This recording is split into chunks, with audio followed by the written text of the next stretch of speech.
Tak bersambung tak ada makna, bersambung baru ada makna. Itu sebab boleh tulis pada umpamanya tembikar, tulis dengan selalunya tulis dengan za'faran, tulis dengan za'faran ayat-ayat Al-Quranul Karim, kemudian dilarutkan dengan air dan air itu diminum, itu dibolehkan kan. Al-Imam Ibn Taymiyah mengharuskan menulis ayat-ayat Quran ataupun doa-doa pada pinggan ke, pada tembikar ke, kemudian dilarutkan dengan air dan air itu diminum, maka diharuskan.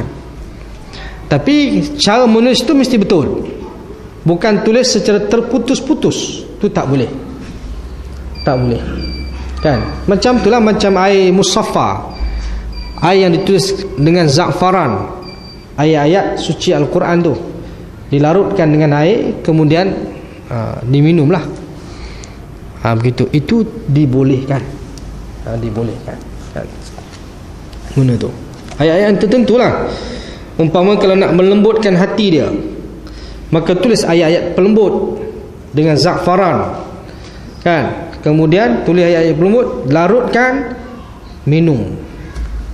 Bagi orang yang keras hati tu minum, macam tu kan. Kalau hati dia gelap, bagi terang hati, tulis ayat-ayat penerang hati, larutkan dengan air, kemudian bagi minum, terang hati insya-Allah.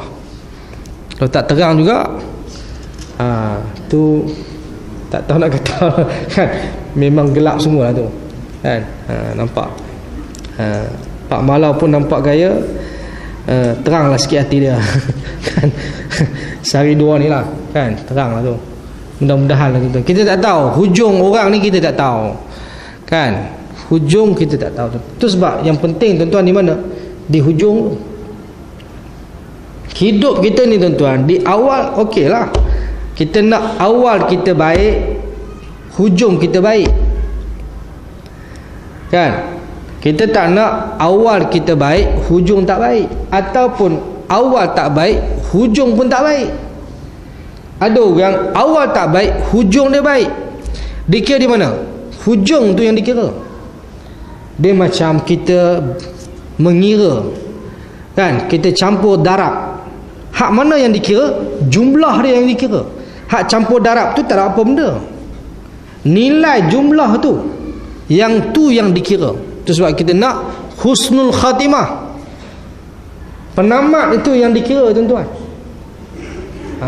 Kan, mudah-mudahan Pak Malau ni dia punya penamat dia tu eloklah kot kan. Mudah-mudahan lah, kita pun tak tahu, mana tahu Tok Gunain aja suruh dia masuk PAS kan. Tu bahkan ada minggu lepas kita tanya, ada seorang tu kena masuk jin kan, mengelupur lah dia ni, orang lelaki-lelaki lah, mengelupur masuk jin. Bagainya kita kadang-kadang seronok juga bercakap dengan jin ni kan, yang boleh berbincang lah, yang berunding-runding lah kan. Ni macam mana ni Pak Malau ni dah keluar lah ni, nak masuk apa dia ni? Saya tak sebut lah Pak Malau, saya sebut lah nama dia. Jadi dia kata insyaAllah dia nak masuk PAS, nampak je dia kata dia. Jin tu kata masuk PAS kata dia. Ya kau kata kan. Iyalah tengah dia kata Tok Gunain Aziz dah minta masuk PAS kata dia. Dia pun baca juga politik tu Chin ni. Dia baca politik dia kata. Dia kata insya-Allah, dia kata ni macam mana ni Perdana Menteri kita lah ni. Dia kata tak boleh, hak ni lembek kata dia. Jin pun tahu lembek. Lembek kata dia. Lepas tu siapa nak jadi ni?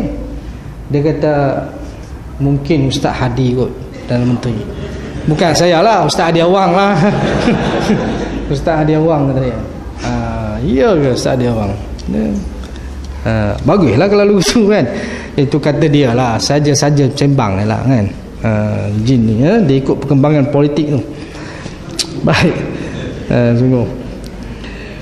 Jadi berbalik, jadi maknanya boleh, maknanya boleh untuk nak tulis ayat-ayat Quran, doa, larutkan dengan air, kemudian minum, boleh kan.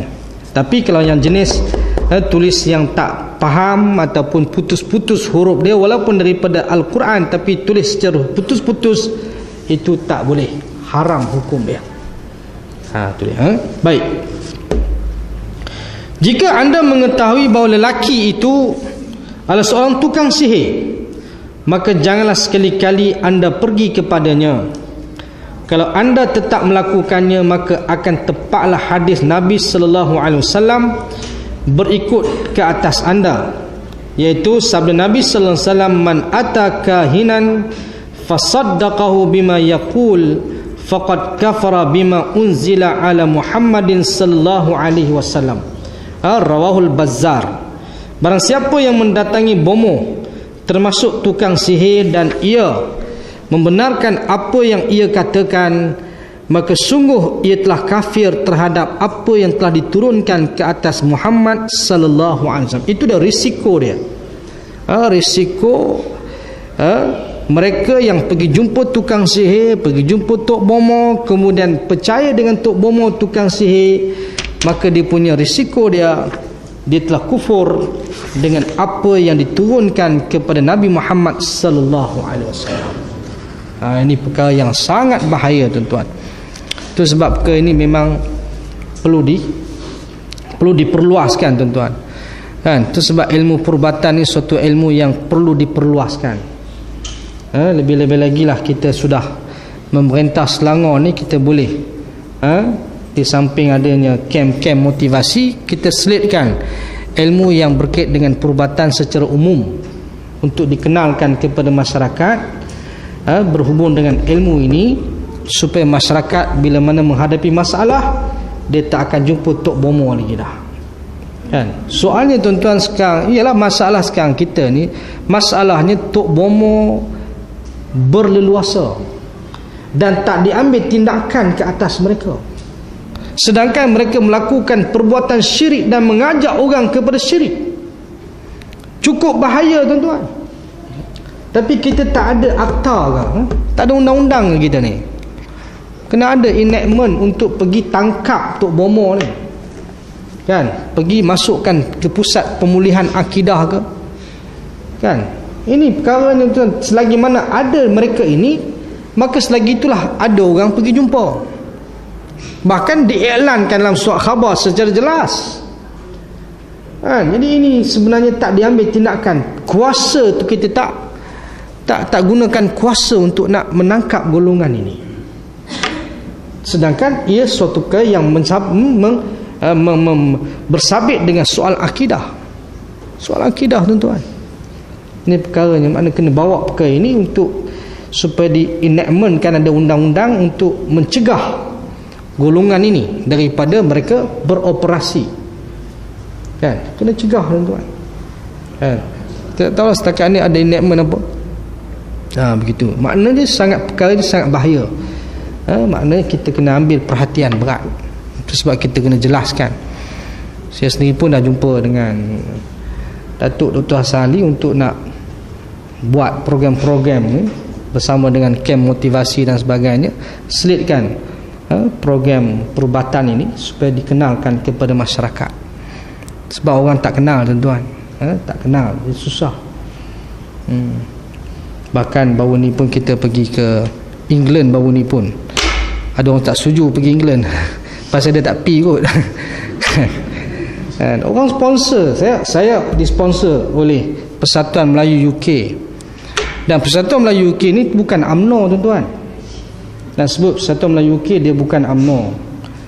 Bahkan program bersama dengan Datuk KJ original lah, bukan KJ hak tu, KJ Kamuruddin Jaafar bersama dengan Datuk Syed Azman, jumpa dengan Datuk KJ sendiri, begitu. Kemudian ialah antara tujuan misi kita ke sana, antaranya lah, banyak lagi sebenarnya tujuan-tujuan lain, tujuan-tujuan lain, iaitu antaranya untuk menyelamatkan Sofiah lah. Tapi maksudnya sebenarnya Sofiah dia tak nak jumpa kita, kita cuba nak jumpa dia, dan dia pun dikawal oleh bodyguard, manager dia, yang ada pistol tu.